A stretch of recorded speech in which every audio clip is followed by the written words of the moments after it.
everybody, it is I, the Terrorific Lady, otherwise known as Brandy. And in case that you didn't notice, I've got someone to the left of me. I can't point in the correct direction, but yes, it is CaturdayNite. And he is a fellow YouTuber who does, I'm going to let him tell us what he does. Hi, yeah. CaturdayNite here. I also go by the name Scott, which is my real name. But yes, I've had a channel for about 3 years now where I talk about films that I enjoy and want to share. Typically horror. A lot of occasional 80s throwbacks to films that maybe people don't talk about much anymore. So sometimes they do branch into other genres and the occasional new one. But in all cases, I usually try to stick to movies that I enjoy. I figure if I don't like the movie, maybe it's just not for me. And why would I want to spend any time talking about something I didn't like? But there are a few cases where I might talk about one, such as if I am visiting an entire franchise or a boxed set. I'm bound to come across ones that I didn't care for.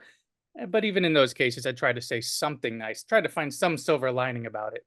So I figured this would be a good opportunity for us to talk about a couple films here, which are kind of interesting comparison. So why don't you go ahead and take it away, Brandy, with your introduction here for The Thing.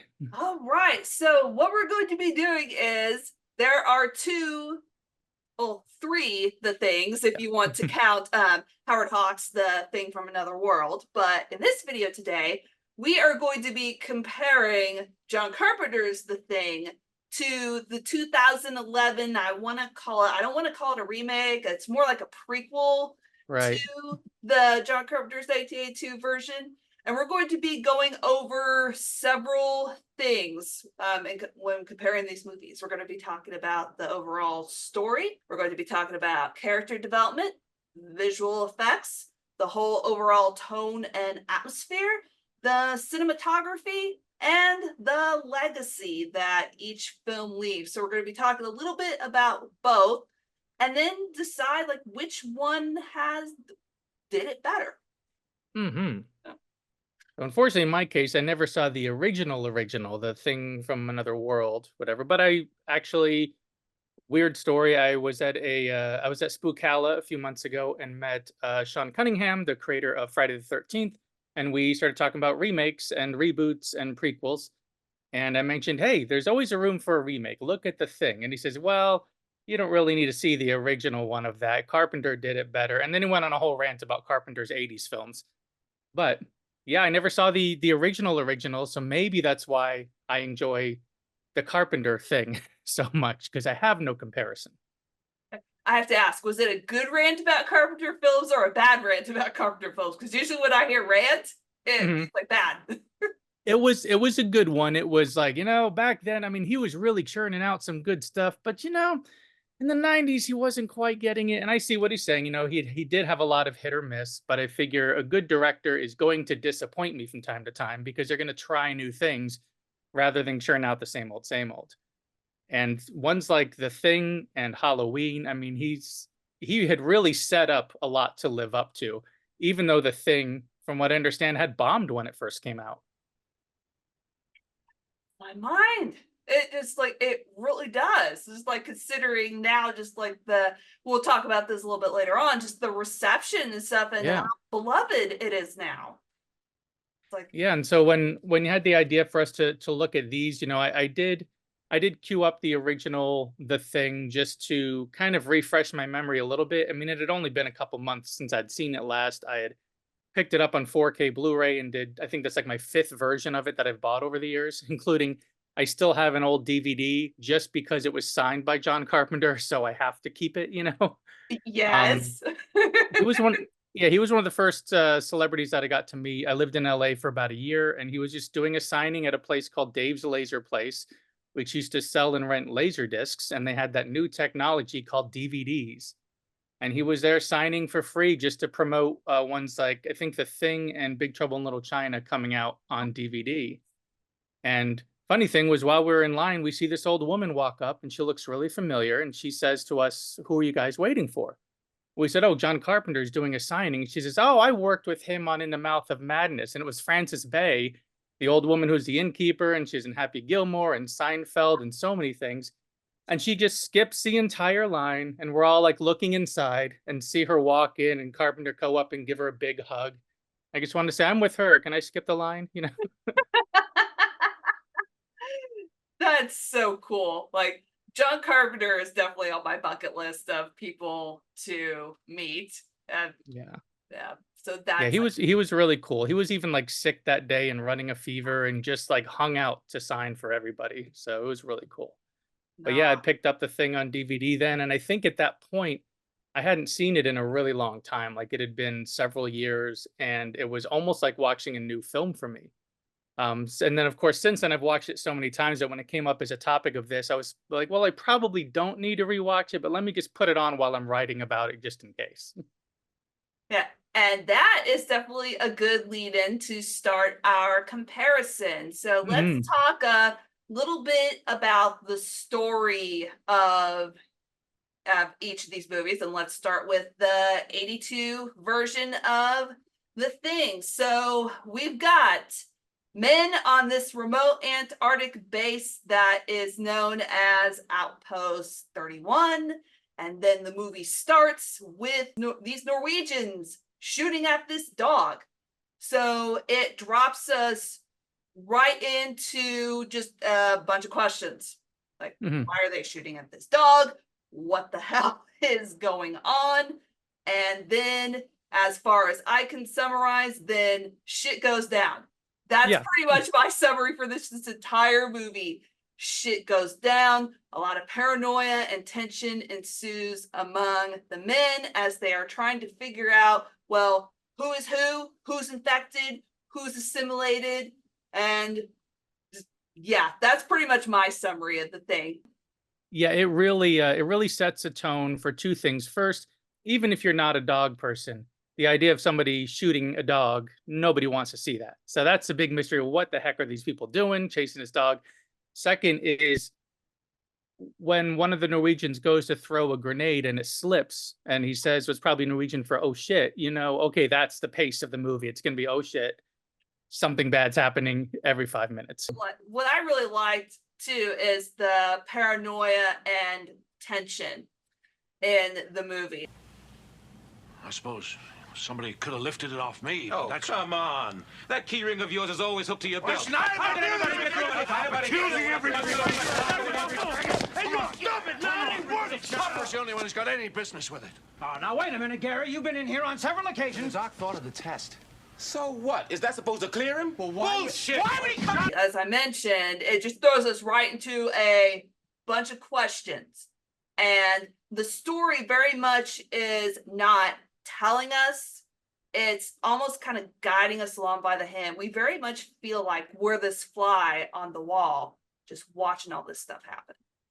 Yeah, and I think what really worked for me in this, because a lot of times what I do on my channel when I revisit a movie where I'm like, you know, nobody seems to talk about this one, or everybody has a certain thing to say about that one. Let me see why I like it, what really takes it in. So as I was rewatching it, I realized what really pulled me in right away was, of course, that mystery at the beginning. Why are they shooting a dog? Everything's exploding. But seeing how distinct every single character is from each other. They are all, it's like watching like the original Real World or something.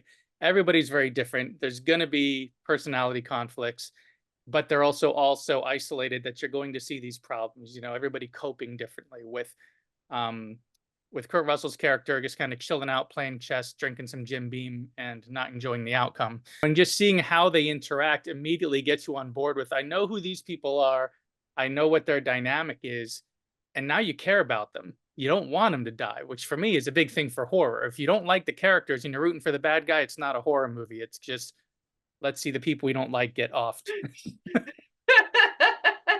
And then even in some horror movies, it's like that, but not with Yeah. The Thing. It's like you're like, no, don't die.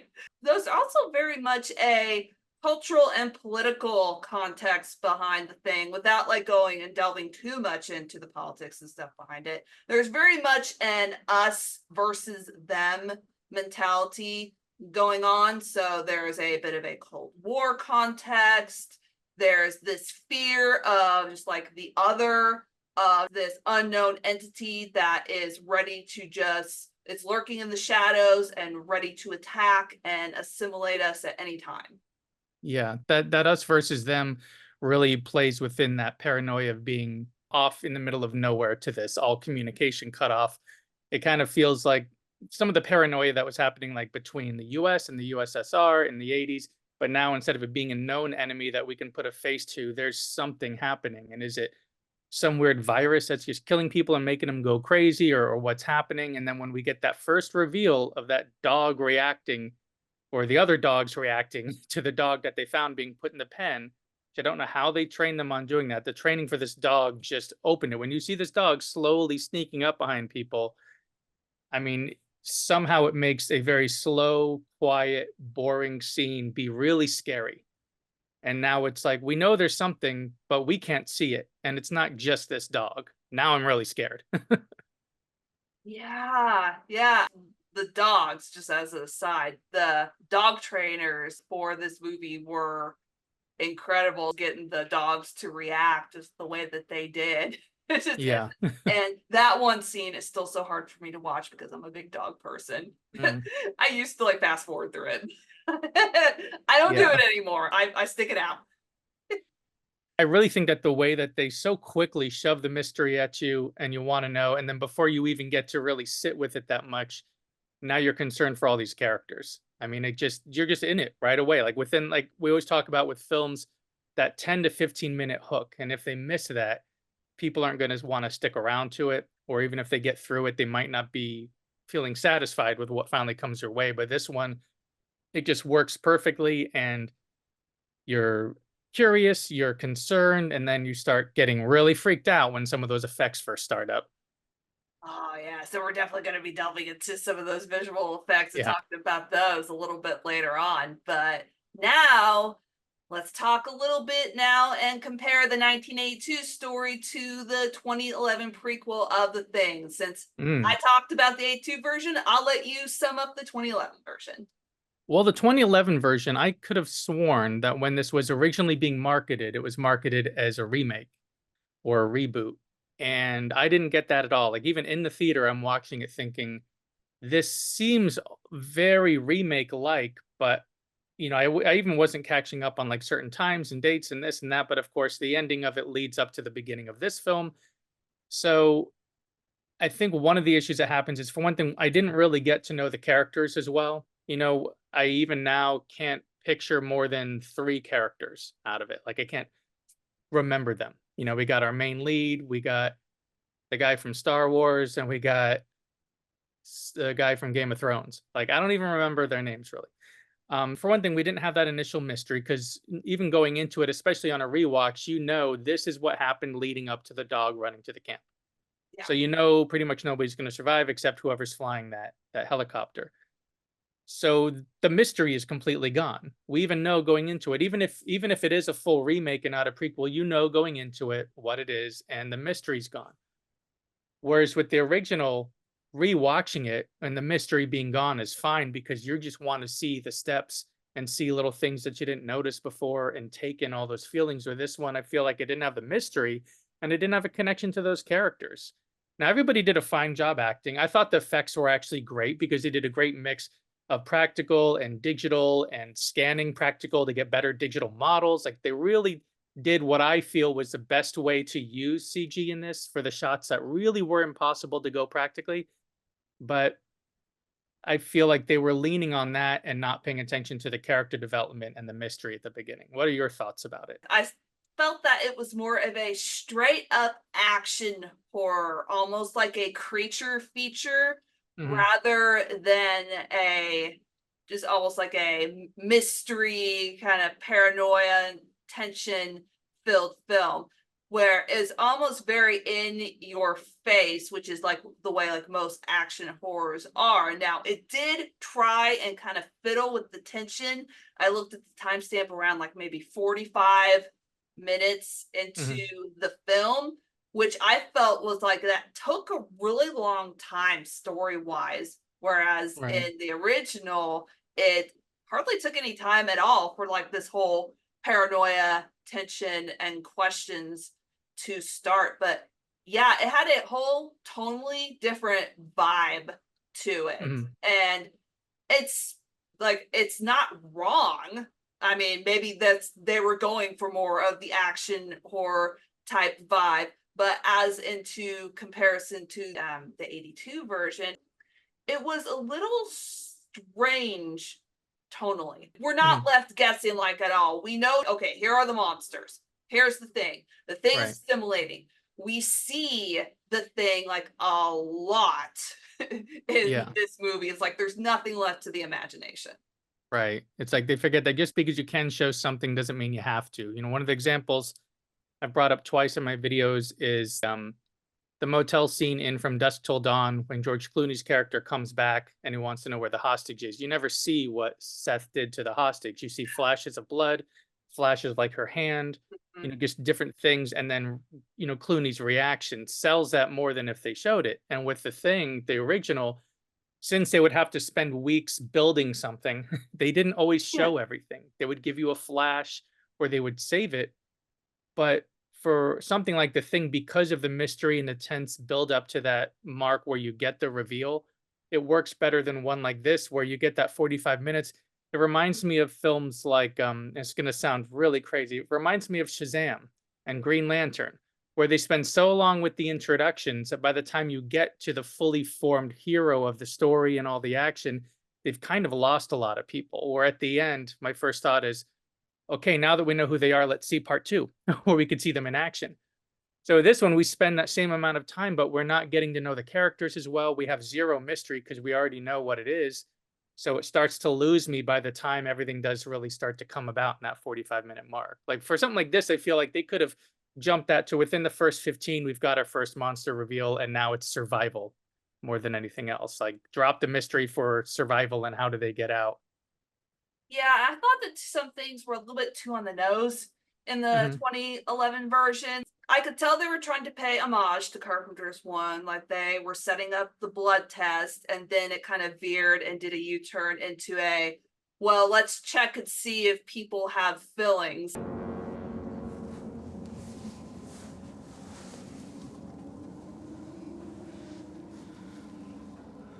Good. Now, Lars has fillings. So he's human. It can't imitate inorganic material. See?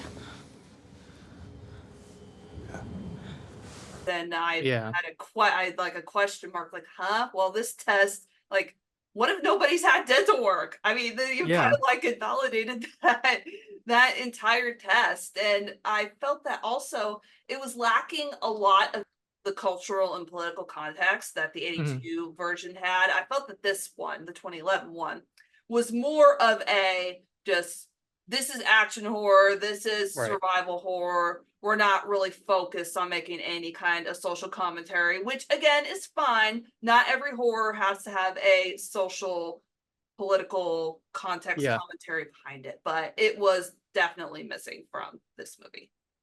Yeah, it's almost like the only real inner conflicts that I was seeing was between the two teams, you know, like US versus Norwegians. And there's not a lot to go on there because there isn't that kind of conflict in real life, and there's no reason for that in the movie. It didn't really have a place for what they were going up against. I feel like it should have gone more towards, like, they didn't really have to spend any time on that. We were needed to just get to the reveal quicker since the mystery is already spoiled by the original, you know? But so I wasn't as attached to any of the characters, so I wasn't scared, just meaning I'm not concerned for what's going to be happening with them. But it does make sense on paper. Like, hey, let's show what led up to that. But prequels can be tricky, you know? It's like when they talk about, like, say I never saw that TV show Gotham, because I'm like, let me guess. Gordon fails and eventually they need Batman? Oh, they got a prequel, Krypton. Let me guess, is the planet going to explode? Like, I have to really be interested in what's going to lead up to it. You can watch like Star Wars prequels and be like, "Ooh, we've heard of the Clone Wars and we heard of this relationship. Let's see how that developed." But with this one, I was less interested in possibly seeing a prequel as I was what happens to our two survivors at the end, because there's always that question: was one of them the creature? If so, which one? There's all these theories. It's fun to talk about. And if they want to make a movie that picks something or picks that somebody else comes across the site, we would still have the issue with them needing to skip the mystery because we already know what it is, but we could see what happens on a bigger scale.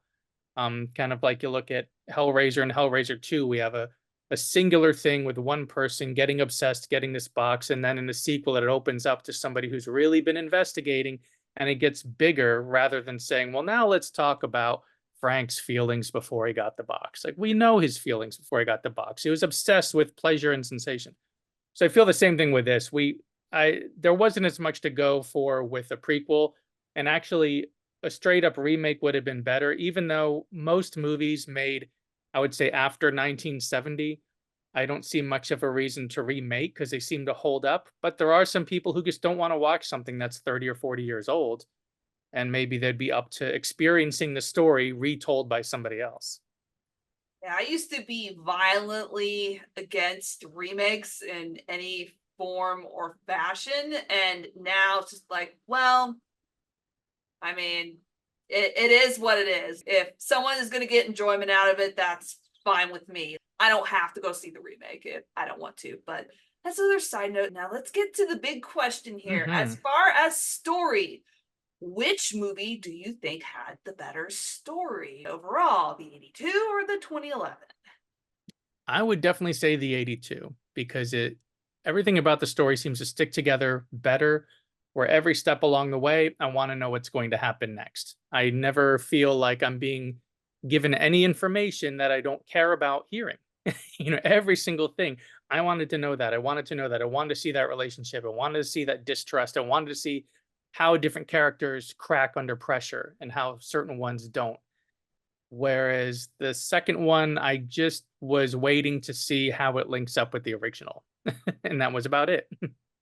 Yeah, I'm going to have to go with the 82 version as well. With the 2011 version, I was expecting a little bit more in the way of paranoia and tension, and I ended up getting an action horror film, survival horror film, which again is not wrong, but it kind of subverted my expectations and probably not in the best of ways. And I've just always enjoyed the 82 version. It's something I can always go back to no matter what.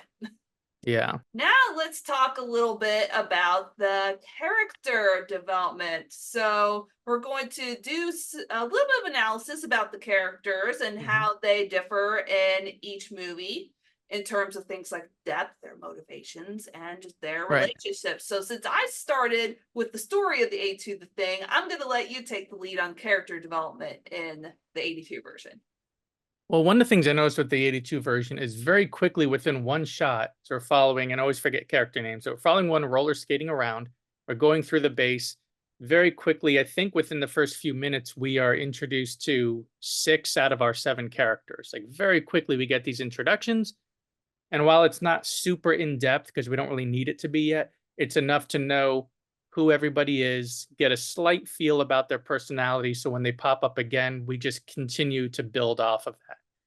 Where I feel like characters were coming and going in the prequel that I never really got to know enough about to care.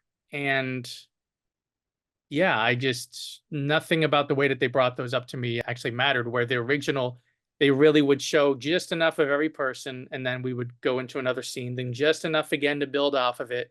So by the time we get to our first real violent actions, everybody well enough to not want anybody to get hurt, even if it's, an old man who's kind of gruff and angry, or an old military looking guy, or somebody who's just young and full of energy, or a drunkard, like whoever they are, you end up knowing them well enough and caring about them enough that you don't want anybody to die.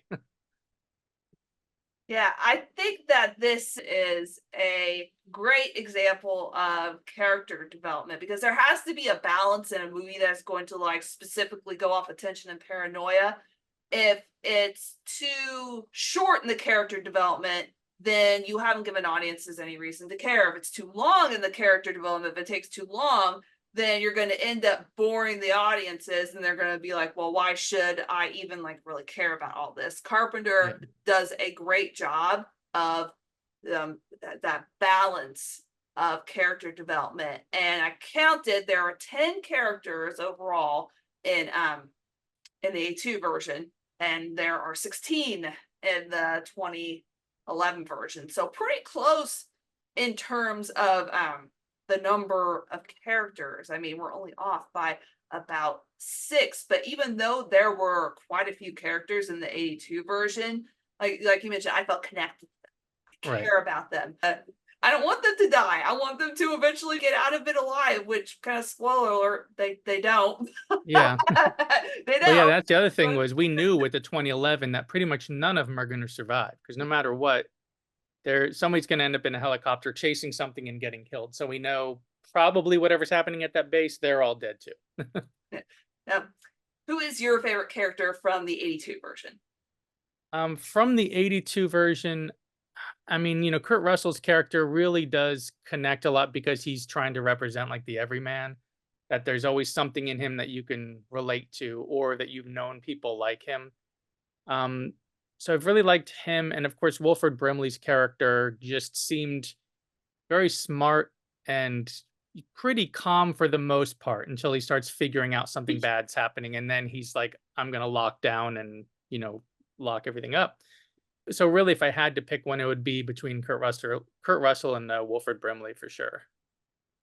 I have always found myself drawn more towards Gary because he's a lot like how I feel that I am as a person. He was calm, soft-spoken, but not afraid to give up his leadership with which Mac ended up taking over. So he wasn't like, oh, I have to be the leader and I'm this big, like badass. He's just like, well, we're all freaking out, so I'm just gonna hand control over to somebody else. And Yeah. I just really respected that about him as a character. And then of course he has the whole I don't want to spend the rest of this winter tied to this fucking couch. Exactly. Like you could see that even he can crack and get pissed off after a while.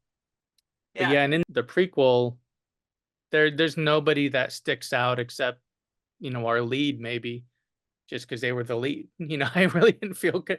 Like that'd be the only one that stuck out. I really don't even remember much else about the other characters. And that was the one that I rewatched in entirety while I was writing it up. I'm like, there's something about this that isn't working as well as the original. It's still a decent film, but something isn't working.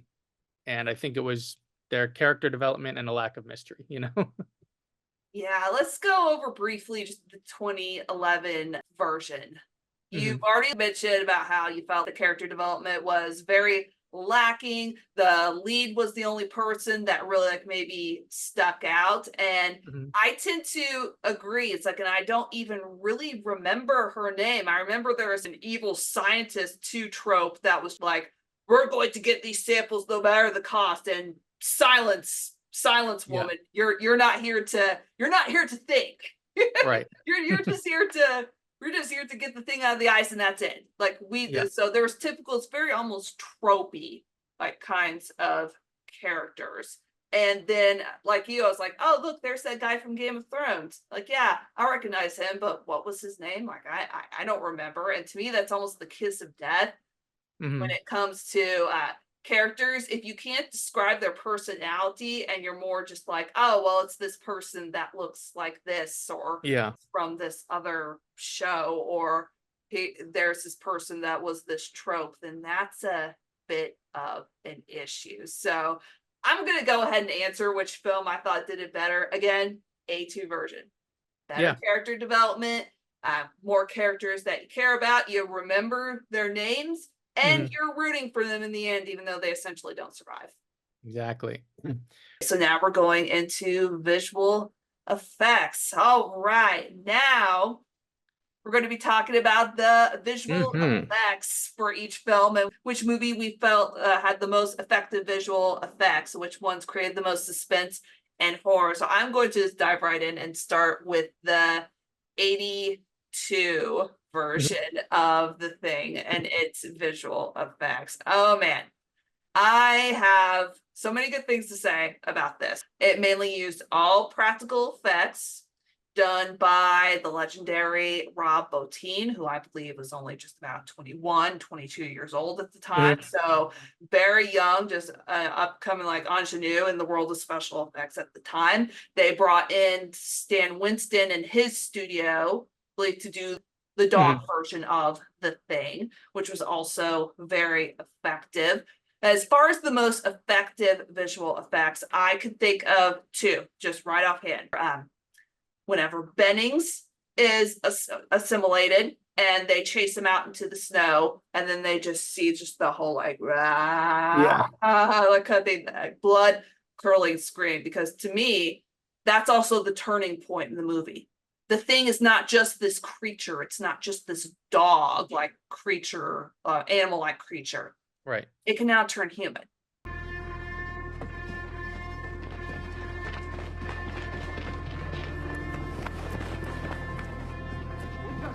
Keep away! Don't touch!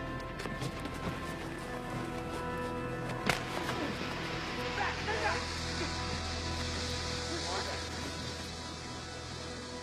It isn't Benning!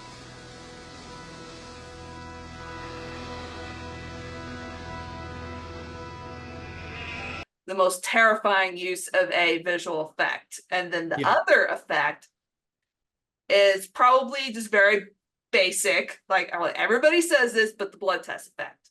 Whenever it gets down to the point of misdirection, and Gary's like, "Oh, this is nonsense. It doesn't prove a thing."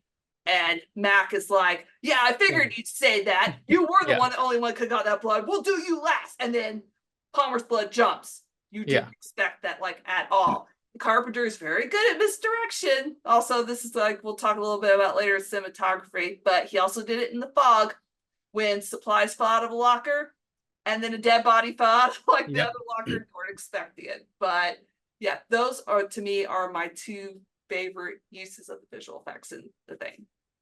I think the one that sticks out the most for me was the dog's face splitting open like a flower.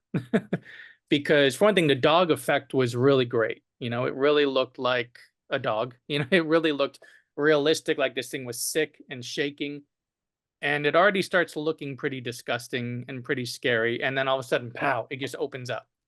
And of course, you know, getting the arms chopped off while trying to do the defib on the guy. Clear?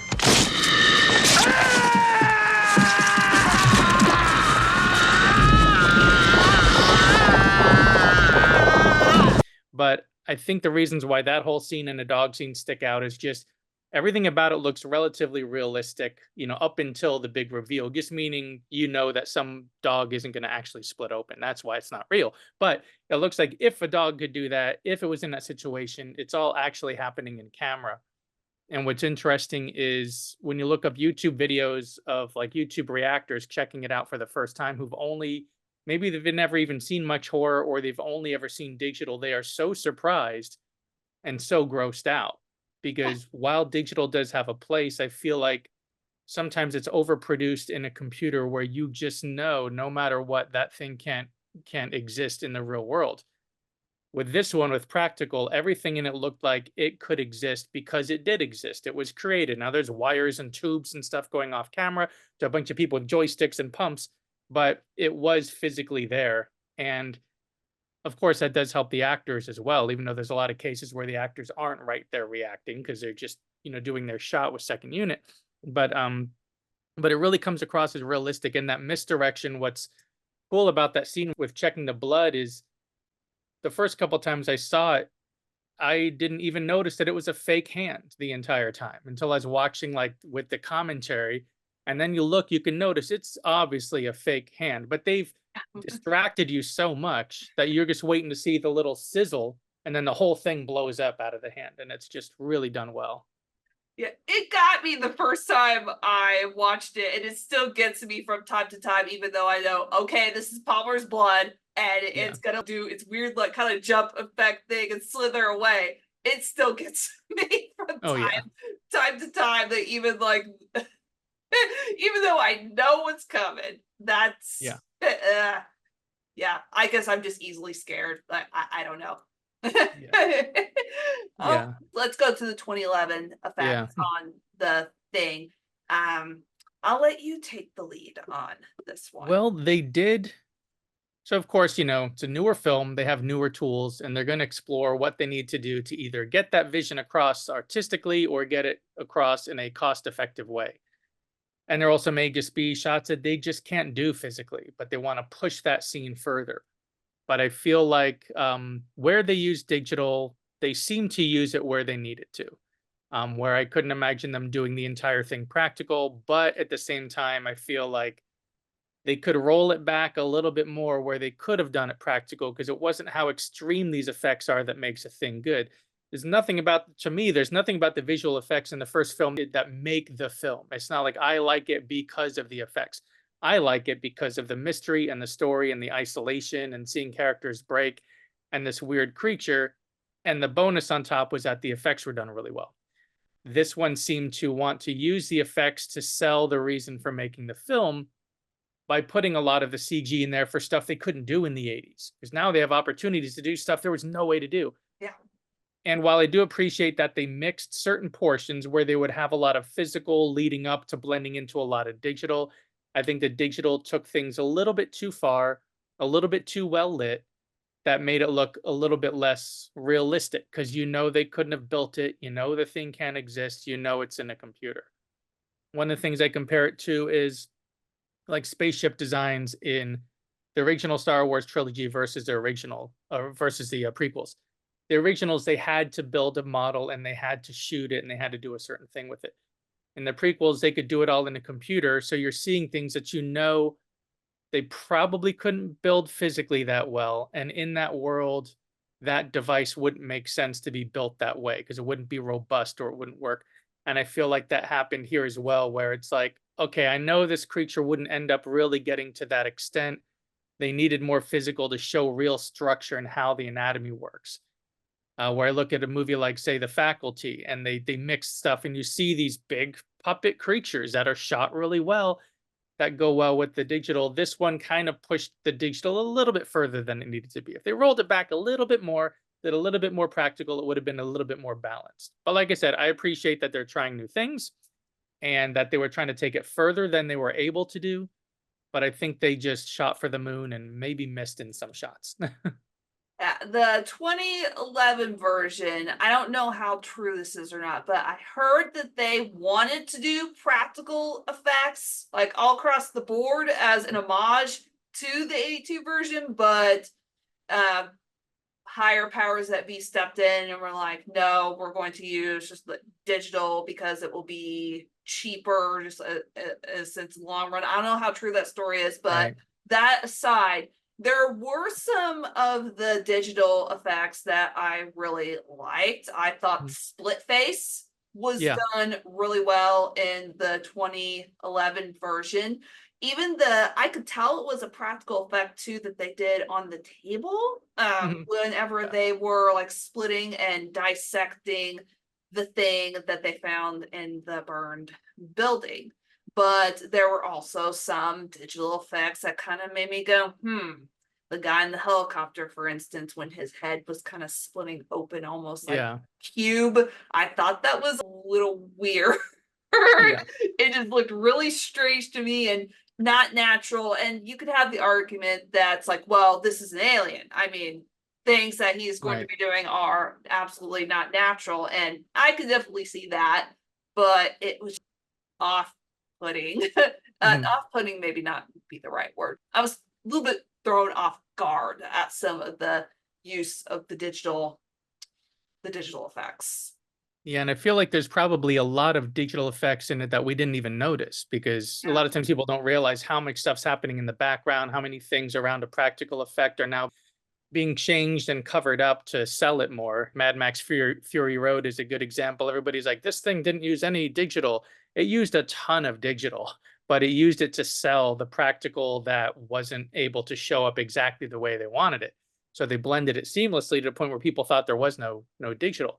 This one, it was always very apparent when digital was being used, and it kind of stuck out a little bit.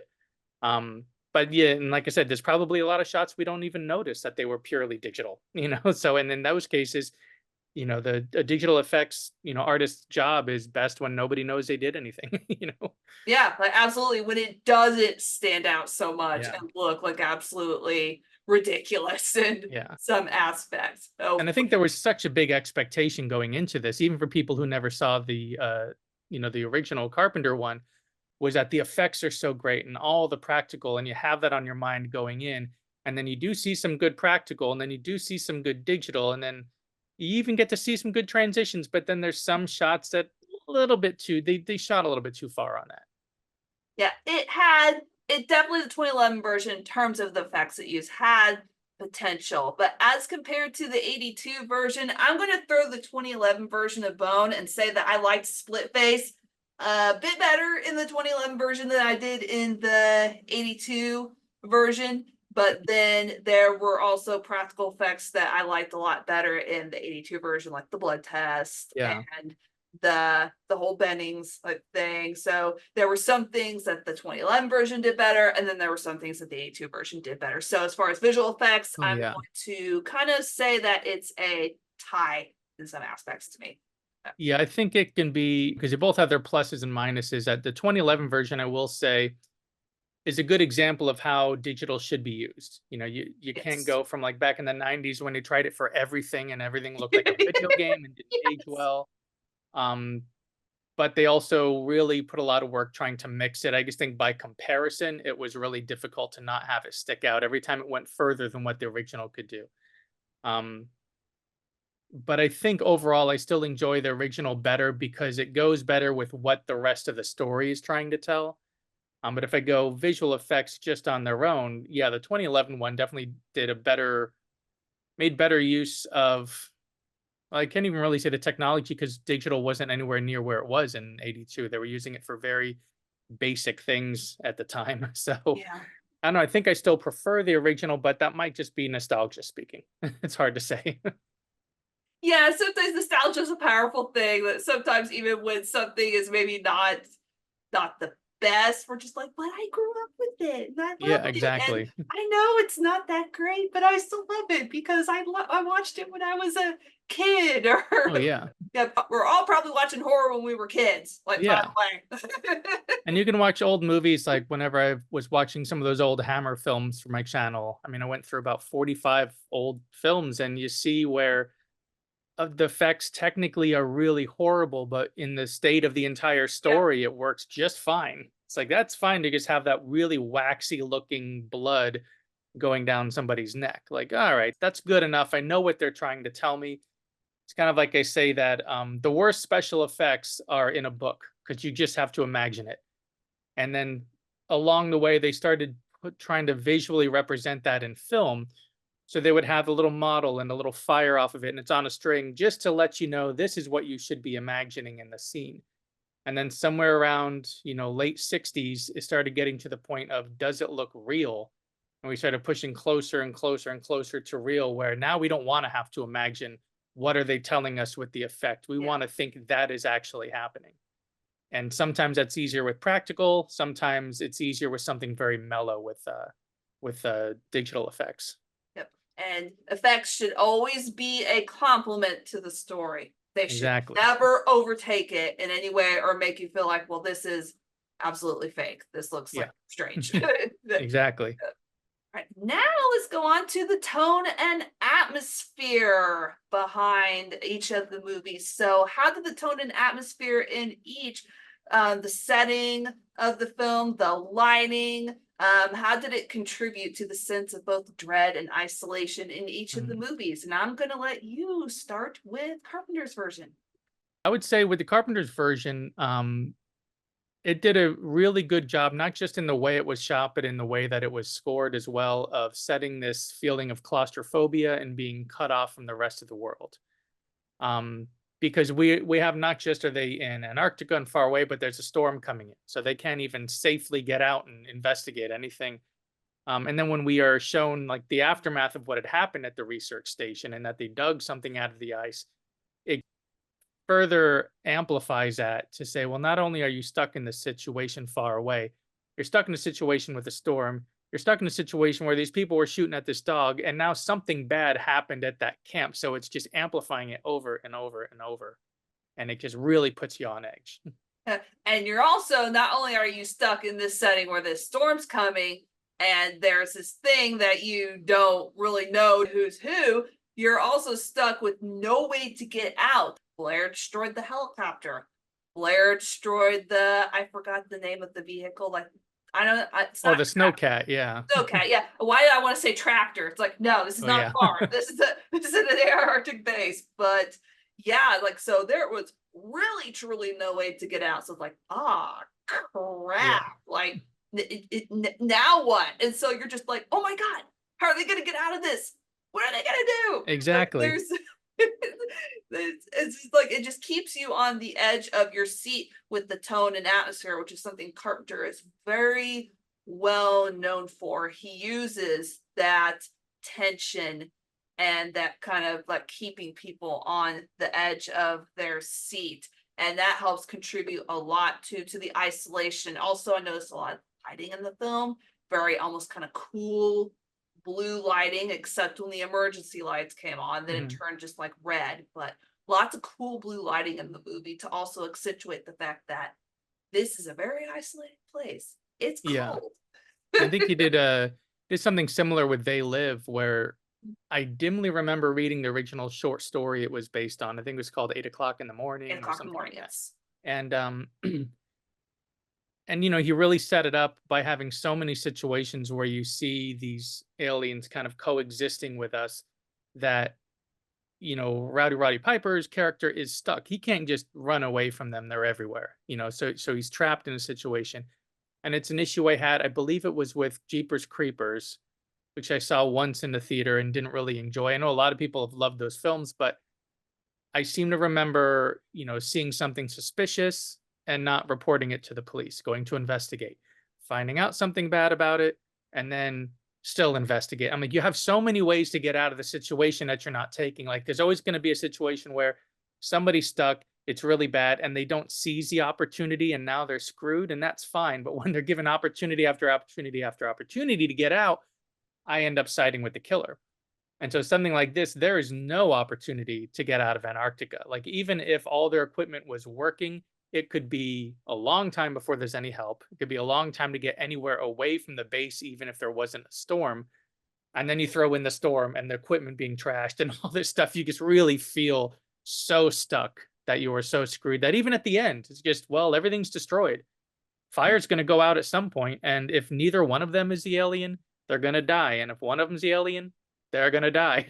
So, or they'll get frozen in the ice for thousands of years until someone comes along and digs them up, and the whole thing starts all over again. Yeah, until somehow it links in with like Alien versus Predator or something. The Wayland Corporation finds their bodies. Well, link it all together. Whole other atmosphere and universe like going on there. Exactly.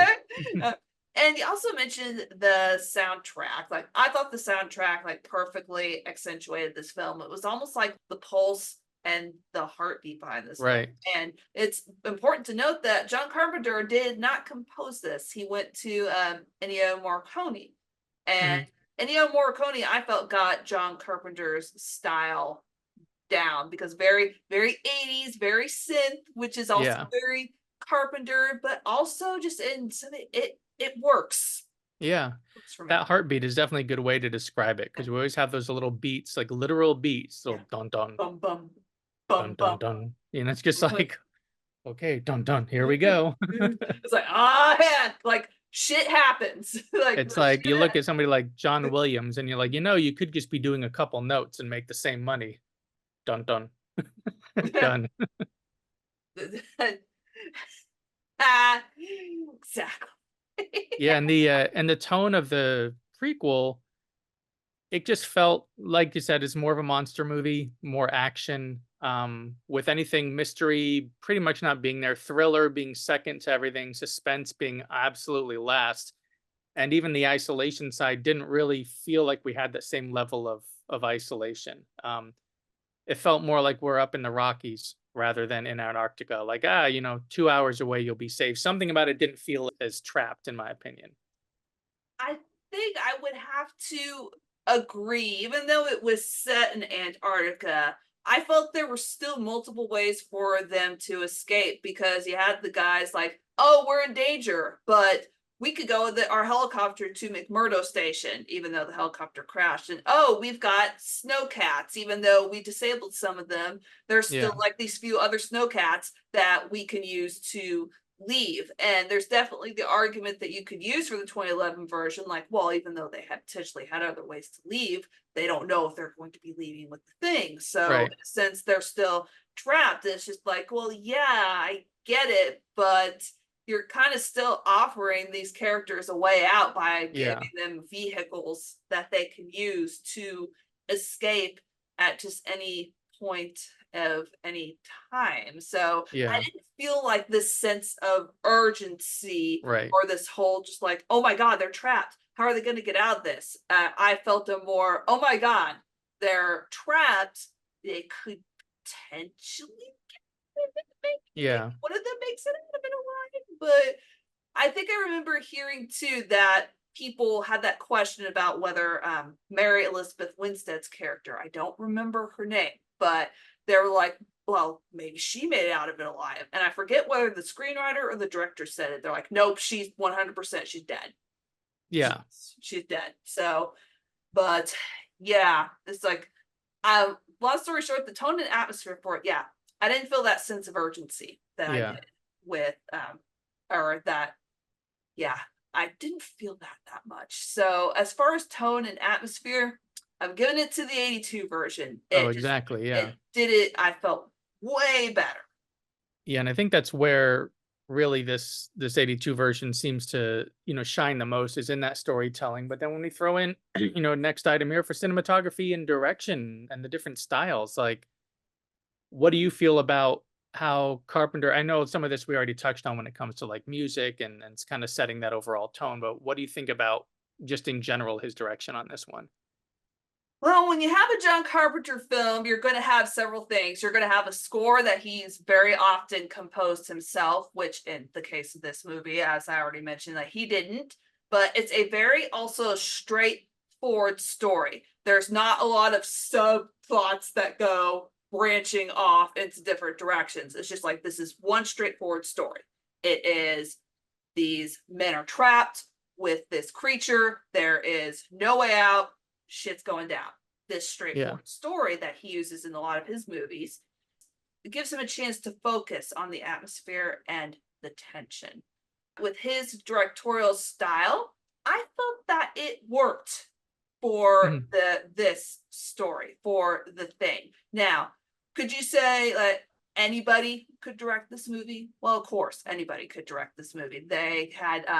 They went to several other directors, I think, before John Carpenter. I think Tobe Hooper was one of them that they went to. So anybody could direct this movie and bring their own different style to it. But I feel that John Carpenter's specific cinematography and worked with Dean Cundey, like on this film as well for cinematography. So, but though the combination of those two, Cundey and Carpenter, it worked for me. For this, you don't need a very like overly complicated direction, and Carpenter's style works for this. Yeah, I feel the same way that some of the things I noticed was, and he's done this in other films where he'll linger on certain things, but really not give a specific reason why. But now I need to remember this. So these weird little wandering shots here and there of going through the place just to give us a familiarity of the layout, I think was a great choice to just show everything, show everybody. And then there were a lot of what seemed to be like these throwaway shots of like different hallways and equipment, and especially this dog. And so when he's starting to show us the other dogs and then show us this dog, and he'll linger and he'll follow that dog through to show the dog looking out the window. I could see another director not including those and just trying to like keep the dog aside as a little secret. But this was following the dog around and showing the place being perfectly fine. There's no problems, there's no suspicion, but then you start to question, why is he showing me this? And then as things unfold, now you understand why he was kind of putting this in front of you a bit. And he gets really made everything feel, cold, isolated, and moving from one aspect to another very quickly. Now, not as quickly as, like other horror films. I feel like this one has more of a thriller and mystery side, because this definitely isn't one that's going to give you the heart rate stuff like a slasher, or one that has a lot more crazy action or crazy gore to try to really scare you. He's going to just like the soundtrack with that heartbeat. Yeah. These little tiny pulses along the way, and he pulls you from one to another really well.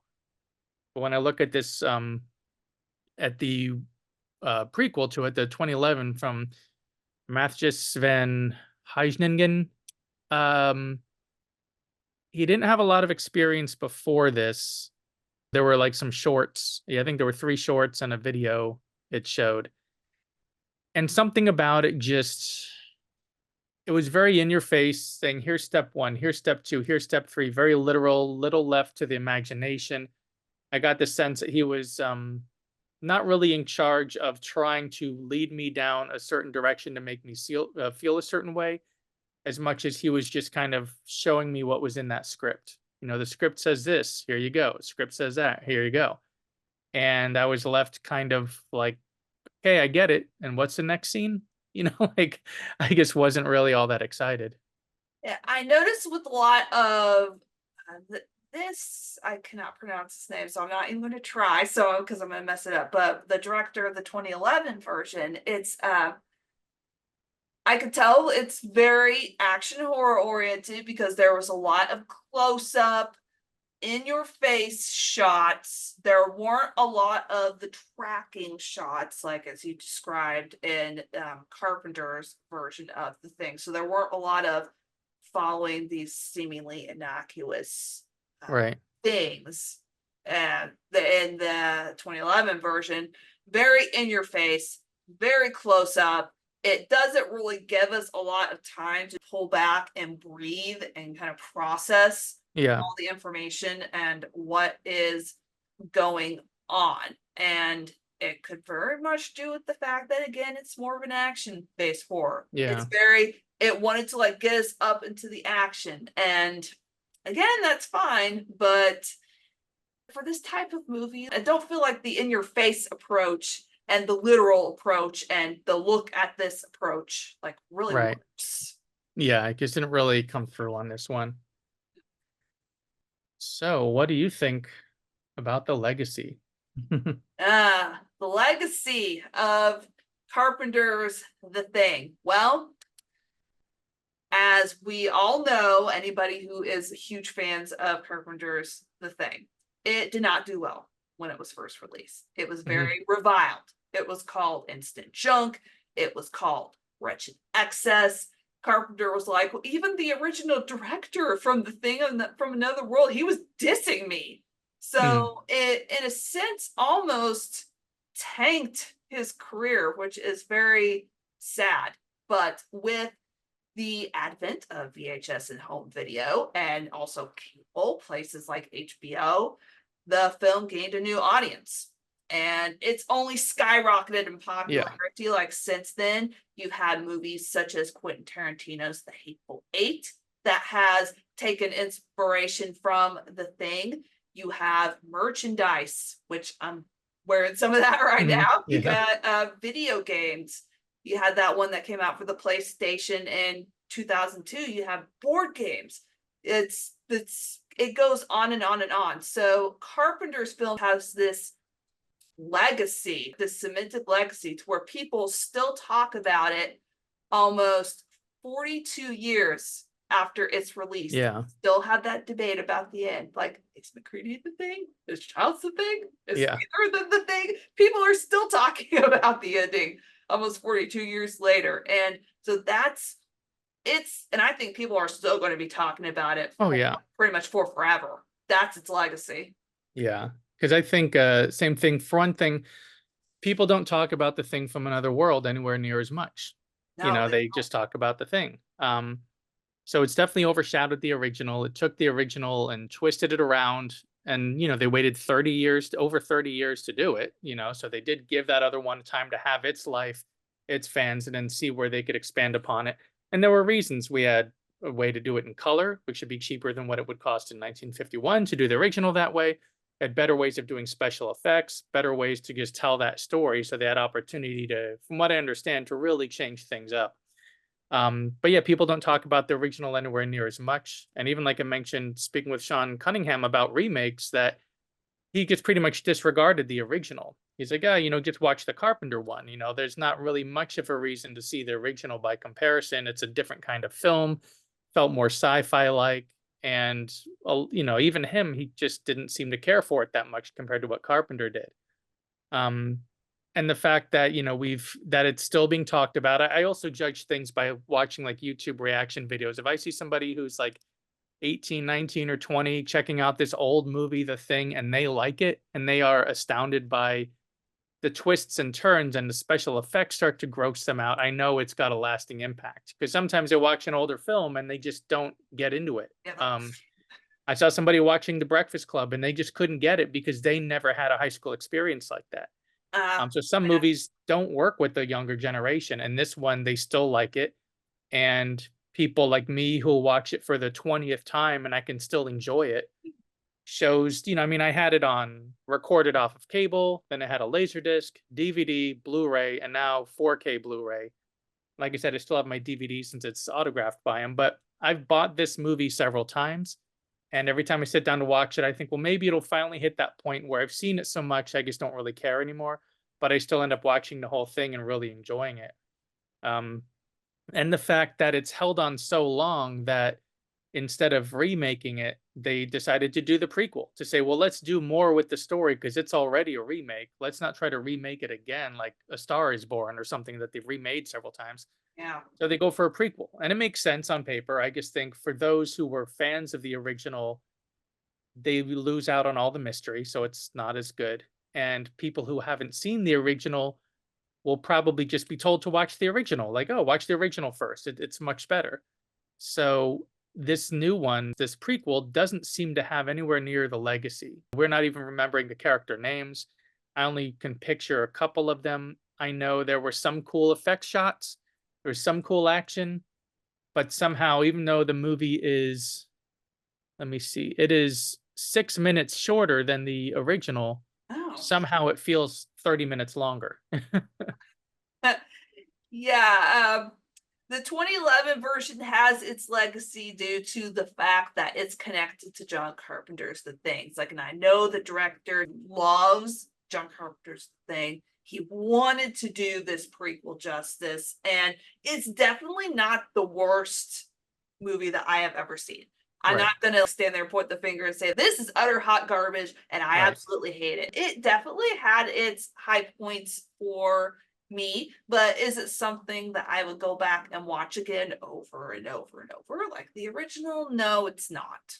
Yeah, I bought this one on Blu-ray and watched it again at home, and then it had been 10 years since I sat down to watch it again. Oh So, wow. because I remember seeing it in the theater, enjoying it, bought it on Blu-ray because it was like, oh, it's going to be high definition at home. It'll be cool. I can have a double feature of this one and the original. And then I didn't get around to it again until sometime last year when I made a video about it for my channel. And I realized, oh, this is why. There wasn't enough memorable in it. It was good, but not great. And I've got a lot of movies like that.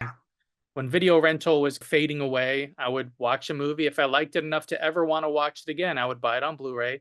Mhm. And then I'll watch it again and not touch it for years. Because there's a lot that were good, but not great. And they're still sitting on my shelf gathering dust. And this is one of them.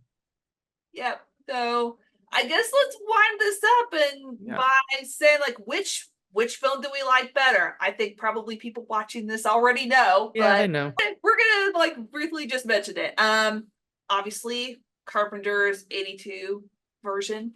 Yep. It's that's the one that I like. I'm trying very hard to be completely 100% objective here, and it's Right. very, very hard because I really, really like it. But yep, 82 version for me. Yep.